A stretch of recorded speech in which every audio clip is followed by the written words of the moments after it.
Hello दोस्तों, मैं राकेश नायक। आज मैं एक कंपनी के दो एम्प्लॉयज़ की कहानी बताने जा रहा हूँ। एक कंपनी ने दो एम्प्लॉयज़ अपॉइंट किए, जिसमें से एक का नाम जॉन था और दूसरे का नाम जैक था। जॉन की प्रवृत्ति लालची तरीके की थी और उसने अपने बॉस से बड़े कैबिन के लिए रिक्वेस्ट की और बॉस ने उसे बड़ा कैबिन दे दिया। जैक जो है उसकी बात से सहमत हो गया और जैक ने छोटा कैबिन लिया।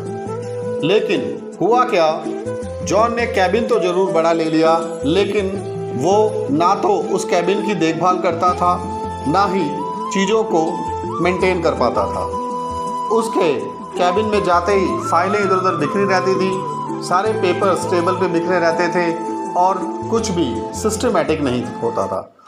उधर जो जैक को कैबिन तो छोटा मिला, लेकिन उसने कैबिन मिलते ही सबसे पहले उसको मेंटेन किया, सब चीज़ें सिस्टमेटिक तरीके से सेट की और उसको डेकोरेट किया।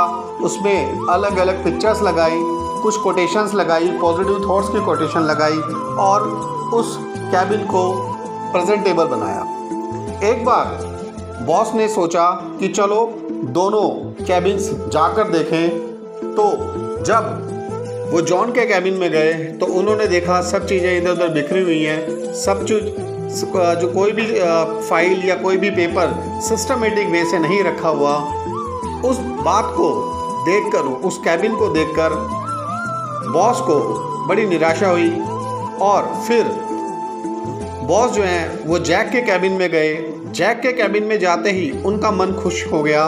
उन्होंने देखा कि वहाँ पर सारी फाइल सिस्टमेटिक वे से रखी गई हैं और जैक ने एक्स्ट्रा एफर्ट्स लगाकर उस कैबिन को डेकोरेट भी किया हुआ है और प्रॉपर तरीके से एक सिस्टमेटिक वे से कैबिन को मेंटेन किया है।